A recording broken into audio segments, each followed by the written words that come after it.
पुरी के जगन्नाथ मंदिर में ईश्वर का स्वरूप ऐसा क्यों है?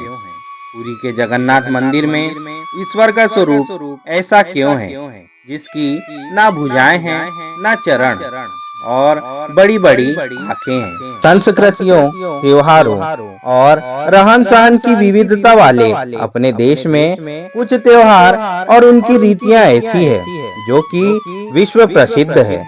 ओडिशा के पुरी धाम स्थित जगन्नाथ मंदिर की रथ यात्रा इसी तरह का एक वार्षिक अनुष्ठान है। आषाढ़ महीने में शुक्ल पक्ष की द्वितीय तिथि को पुरी के श्री मंदिर से भगवान श्री जगन्नाथ की उनके भाई बहन के साथ रथ यात्रा निकलती है, जिसके साक्षी देश भर के श्रद्धालु ही नहीं बल्कि विदेशी भी बनते हैं।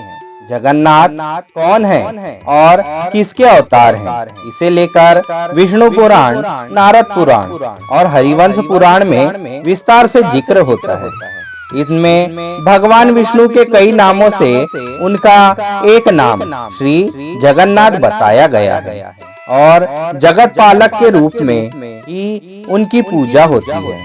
जगन्नाथ मंदिर में भगवान के जिस स्वरूप के दर्शन होते हैं वह द्वापर युग से जुड़ा हुआ है और इसकी कड़ियां कृष्ण कथा से जुड़ती है।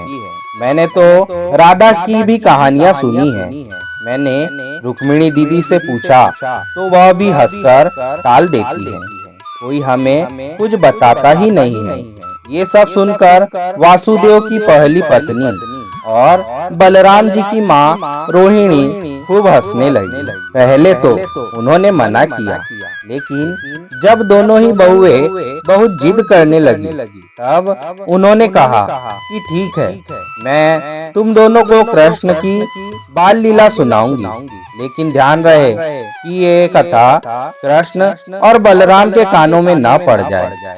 अगर ऐसा हुआ तो दोनों ही इस कथा में इतना डूब जाएंगे कि फिर वे ब्रज की ओर ही चले जाएंगे।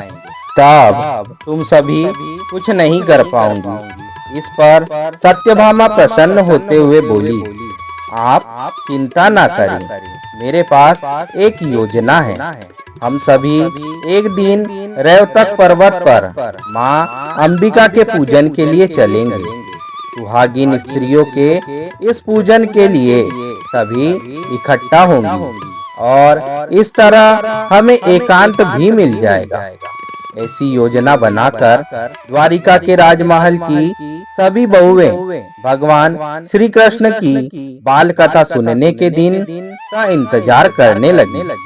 तय दिन सभी बहुएं रोहिणी माँ के साथ रेवतक पर्वत पर देवी अंबिका के मंदिर पहुंची।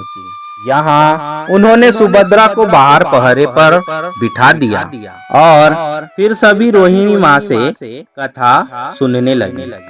देवी रोहिणी ने देवकी और वासुदेव के विवाह से कथा का आरंभ किया। कंस द्वारा आकाशवाणी को सुनना, ऋषि की हत्या, नव दंपत्ति को कारागार में डालना और देवकी के 6 पुत्रों की हत्या की घटना सुनकर सभी बहुएं भावुक हो गई। माता रोहिणी एक एक कर घटनाक्रम का वर्णन करती जा रही थी। फिर उन्होंने भगवान श्री कृष्ण जन्म की कथा सुनाई। कहा कि एक काली रात में कान्हा ने बहन देवकी के गर्भ से जन्म लिया। इस दौरान वर्षा ऋतु का समय था और अपने पुत्र के प्राण बचाने के लिए स्वामी वासुदेव ने उफनती यमुना नदी को भी पार किया और कान्हा को गोकुल के पार पहुंचा दिया। तुम सबके दाऊ बलभद्र को मैं पहले ही गोकुल पहुंचा चुकी थी। कान्हा के गोकुल में पहुंचते ही सारी सृष्टि मुस्कुराने लगी। दिन बीतने लगे और बलभद्र कान्हा की शरारतें, अटखेलियां, नटखट लीलाओं से सारा ब्रज खिलखिलाने लगा। उसने बचपन में ही कंस के भेजे राक्षसों का वध कर दिया। सकटासुर, पूतना, बकासुर, अजासुर सभी का उद्धार किया। माता रोहिणी कथा सुनाते जा रही थी और उनकी बहुएं इस कथा के सागर में डूबती जा रही थी। उधर द्वार पर खड़ी सुभद्रा का भी यही हाल था, क्योंकि यह सिर्फ कृष्ण और बलराम की ही कथा नहीं थी, बल्कि उसके भी बचपन की बात थी। सुभद्रा यह सब सुनते सुनते जड़वत हो गई। रोहिणी कथा सुनाती जा रही थी। श्री कृष्ण जब मुरली बजाना शुरू करते हैं तो गोपियां अपने काम धाम छोड़ देती थी। गायों के थन से दूध खुद ब खुद झरने लगता था। रसोई में दूध उपन कर बह जाता था तो चूल्हे पर रोटियां जल जाती थी। स्त्रियां श्रृंगार भूल जाती थी, काजल गाल पर लगा लेती, कुमकुम होठ पर मल लेती और ध्यान में बैठी गोपियां भी सुध भूल जाती थी। सबसे विचलित होती राधा, जो मुरली की तान सुनकर ही वन में दौड़ी चली जाती थी।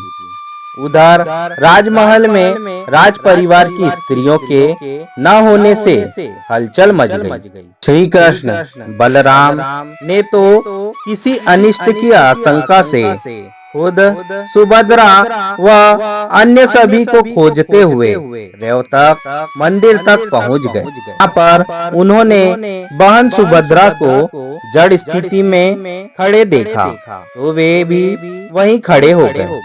उधर माता रोहिणी अपनी कथा सुनाने में ही मग्न थी। अपनी बाल कथाएं सुनते सुनते तीनों भाई बहन जड़वत हो गए। उनके अस्तित्व खोने लगे, नेत्र फैलने लगे, हाथ पैर लुप्त प्राय से लग रहे थे। ऐसा लगता था मानो कि जैसे शरीर से कोई धारा ही फूट पड़ी हो। बाल लीला का प्रसंग अंदर जारी था और इधर श्री कृष्ण अपने बड़े भाई और बहन के साथ परम लीला कर रहे थे। इतने में ही वहाँ देवर्षि नारद पहुँचे। उन्हें इस रूप में देखकर वह विलीन हो गए। उसने इसी स्वरूप में दर्शन की विनती की। कहने लगे कि प्रभु, मैंने जिस स्वरूप के दर्शन किए हैं, मैं चाहता हूँ कि धरती लोक में चिरकाल तक आपका इसी स्वरूप में दर्शन हो। प्रभु ने कहा, देवर्षि, जैसा आपने कहा है वैसा ही होगा। कली काल में इसी रूप से नीलांचल क्षेत्र में अपना स्वरूप प्रकट करूंगा।